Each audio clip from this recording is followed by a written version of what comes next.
यह है कि जनपद का हर समाज का नौजवान इनके साथ खड़ा है और लोकल होने के नाते चाहे वो मुस्लिम समाज हो, पिछड़ा हो, पिछड़ा हो, SC ST हो, न्याय पसंद ब्राह्मण क्षत्रिय वैश्य समाज के लोग हो, सारे लोग कह रहे हैं कि अब की हम लोग बाहरी को नहीं जिताएंगे, विधानसभा में की बटन दबाएंगे और 2 बाहरी को भगाएंगे। विधानसभा चुनाव में आपका ही टिकट लास्ट टाइम काट दिया गया, क्या इस टाइम माना जाए कि टिकट क्लियर है या अभी भी संभावनाएं हैं बदलने की? कोई कटने की संभावना नहीं है, इनका टिकट का है। मान्य बहन जी ने प्रभारी प्रत्याशी घोषित कर दिया है, जल्द ही सूची दिया जाएगी और निश्चित है कि इस जीत की पूरे जनपद में एक चर्चा है कि अगर उदयराज वर्मा जी, पंकज वर्मा जी आ गए तो यहाँ दूसरे किसी की जमानत नहीं। कितने सीट पर जीत की दावेदारी कर रहे हैं? देखिए, ये जो भाजपा इंडिया वाले हैं, एनडीए वाले और सपा इंडिया वाले, तो ये दोनों दावा करते हैं कि 80 हम जीत रहे हैं और दूसरा कहता है 80 हम जीत रहे हैं।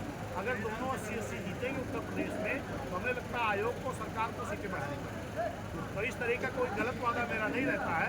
मैं एक चीज़ जानता हूँ कि इंडिया गठबंधन हो चाहे इंडिया गठबंधन हो, बहुजन समाज पार्टी जनता के गठबंधन के बल पर इन दोनों गठबंधनों को हराने का काम करेगा और उत्तर प्रदेश में बड़े दल के रूप में आएंगे। आज पार्टी के बंद से आपका ऐलान हुआ है, बाकायदा प्रत्याशी घोषित हुए, लेकिन जो पार्टी का बैनर इसमें से जिले के जो भी मुस्लिम पदाधिकारी हैं उनका नाम गायब। आपने शायद देखा नहीं, ये नाम जो है चिन्हित जो हमारे पदाधिकारी हैं उनका नाम लिखा गया है। हमारे जिले के पदाधिकारी के नाम लिखेंगे तो बैनर में आएगा ही नहीं, या प्रभारी का नाम लिखेंगे तो आएगा ही नहीं। ये मुख्य कोऑर्डिनेटरों का नाम है। लेकिन आपने देखा कि हमारे एहसान मुन्ना जी ने भाषण किया, हमारे राणा जी, क्या नाम उनका, रिजवान राणा जी ने भाषण किया, चौरसिया जी ने भाषण किया, विश्वकर्मा जी ने किया, मौर्या जी ने किया, ब्राह्मण समाज के हमारे उपाध्यक्ष, क्या नाम, श्याम नारायण उपाध्यक्ष जी ने किया, क्षत्रिय समाज ने किया।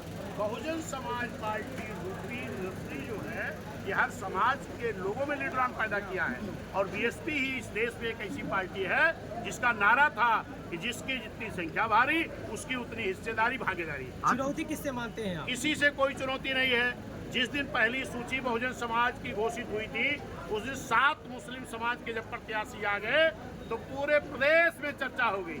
BSP तो भाजपा की बी टीम हो गई, 7 मुस्लिम दे दिया।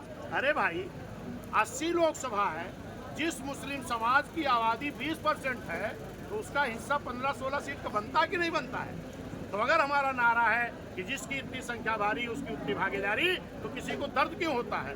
ये तो उन लोगों से पूछो जो कहते सबका साथ सबका विकास, लेकिन वो कुछ समाज के लोगों को लोकसभा विधानसभा पहुंचने नहीं देना चाहते। और दूसरी बात मैं बता रहा हूँ कि आज भी सर समाज के लोग BSP के साथ मजबूती के साथ खड़े।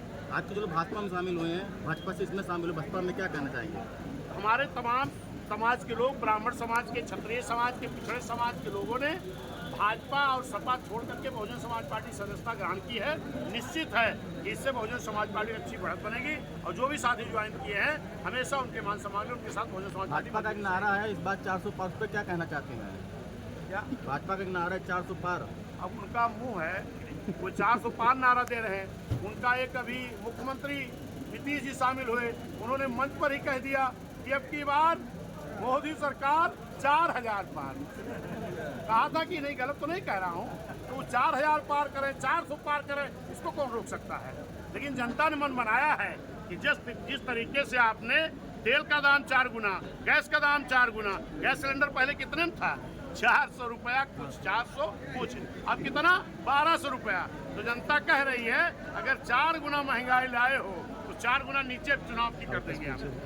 क्या उम्मीद है कि जीत के बाद मायावती फिर BJP में शामिल होंगी या BJP के साथ देंगी? आज तक कभी आप जो सवाल पूछ रहे हैं बिल्कुल गलत पूछ रहे हैं। कभी BSP ने भाजपा को समर्थन किया हो तो उस बार का नाम बताओ, या कभी BSP BJP में शामिल हुई हो तब बताओ। कभी हुई जीवन में? ये गलत प्रचार नहीं करना चाहिए आप लोगों को।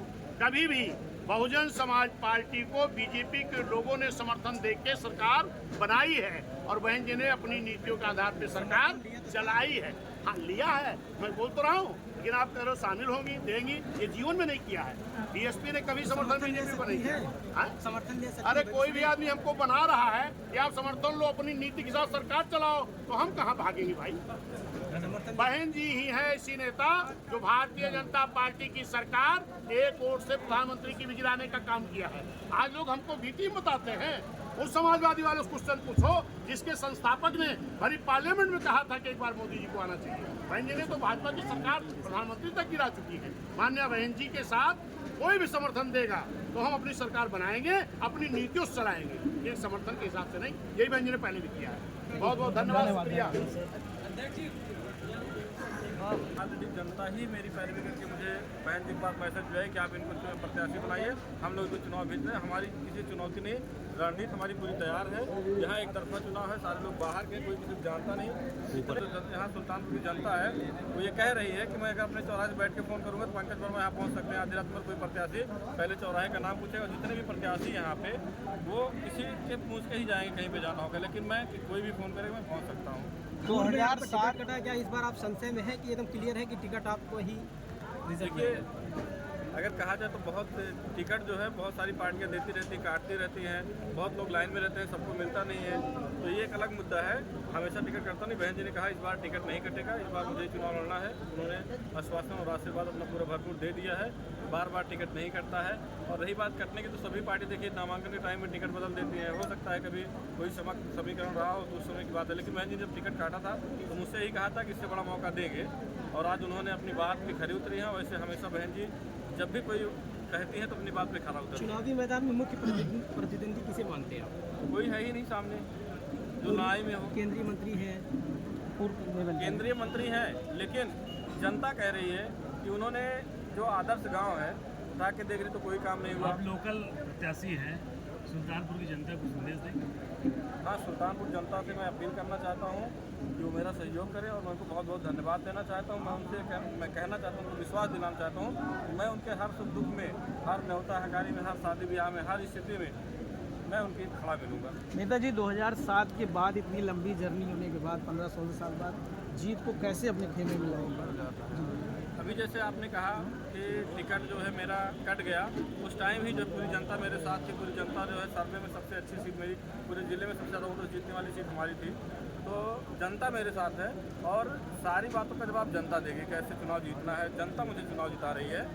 अब अगर माननीय केंद्रीय मंत्री जी की बात किया जाए तो जो बाहर का होता है, कोई भी आदमी हो, मान लिया आप किसी बाहर के ज़िले में जाते हो तो आपको वहाँ की समस्या नहीं पता होती। जैसे हमारे ज़िले की बेसिक समस्या क्या है और हमारे ज़िले में ज़रूरत क्या है, हमारे ज़िले में विकास की ज़रूरत क्या है।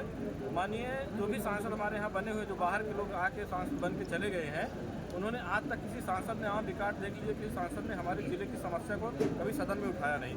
ये मैं भी किसी ज़िले का निवासी वोटर हूँ सुल्तानपुर का, मैं भी चाहता हूँ किसी को सांसद बनाया गया है या किसी को विधायक बनाया गया तो हमारे ज़िले की सदन में बात रखे। माननीय सांसद महोदय ने हमारे ज़िले की कोई समस्या को लेकर कभी आज तक सदन में कोई बात रखी ही नहीं है, न कभी ये कहा कि हमारे सुल्तानपुर ज़िले का ऐसा विकास होना चाहिए। तो जब अगर हमारी जनता हमसे उम्मीद करके अगर मुझे जिताकर सदन तक भेजें तो मेरा फर्ज बनता है कि मैं जनता की आवाज़ जो है वहाँ पर, तो बाहरी होने के साथ यही समस्या होती है। मुझे जब पता ही नहीं है, कुछ लोग हमारी सांसद, मैं कह सकता हूँ हमारी सांसद से ज़िले की सांसद नहीं, कुछ लोगों की सांसद है, ऐसी समस्या ऐसी जनता कहती है। तो मुझे लगता है कोई लड़ाई नहीं। जब जनता ये कह रही कि सांसद जो है हमारी नहीं, कुछ लोगों की है, शायद आप लोगों के सामने भी ये बात आई हो, तो ऐसी स्थिति मेरी लड़ाई किसी से नहीं बन रही है। आखिरी सवाल, मुख्य एजेंडा क्या रहेगा जीत के बाद? मेरा मुख्य एजेंडा ये रहेगा सबका सम्मान देना, और जो हमारी पार्टी का जो, जैसे अभी अध्यक्ष जी ने बताया ना कि हमारी जो पार्टी है पहले से कोई घोषणा नहीं करती है। जब हम जितनी भी ताकत होती है हम लोग लगा के जनता का सेवा और समर्थन और सबका सहयोग करते हैं। हमारी पार्टी विकास का हमेशा ख्याल रखती है और हमारी पार्टी सिर्फ विकास के मुद्दे पे काम करती है, सिर्फ विकास करती है। लखनऊ में देखिए, लखनऊ को राजधानी कितना सुंदर दिखता है, माननीय बहन जी की देन है। पूर्वांचल एक्सप्रेस देखिए, काशीराम आवास योजना देखिए, नौकरी के बारे में देखिए, तो इतने विकास है आज किसी को बताने जो। और दोनों सरकार लोगों ने देख लिया, सबसे पहले बसपा सरकार थी, फिर सपाई, फिर भाजपाई, फिर भाजपाई। तो जनता जान चुकी है और जनता इस समय पूरा साफ करना चाहती है और जनता एकदम क्लियर है। आप कोई कुछ भी कहे, कोई नहीं, एकदम फाइट नहीं है। और जनता का जिस हिसाब से मुझे समर्थन मिला और हर समाज का बहुत अच्छा समर्थन मिला। आप मतलब जब लोगों से मैं कहता हूँ कि मेरे पास जो है लोगों का इस तरीके से समर्थन मिला, सभी समाज का मिलता है, तो लोग कहते हैं कि शायद वो वोट डालें, लेकिन मुझे इतना विश्वास है कि लोग इतना पीड़ित हैं इस सरकार से कि उन्हें कुछ बताने की जरूरत नहीं। समझ गए कि किसको जिताना है, कौन सी पार्टी की सरकार बनाना है। तो यहाँ की जनता जो है माननीय बहन जी की जो है प्रधानमंत्री के रूप में देखना चाहते हैं सुल्तानपुर की जनता, और वो जिता के रहेगी मुझे और माननीय बहन जी को प्रधानमंत्री बना के रहेगी। धन्यवाद।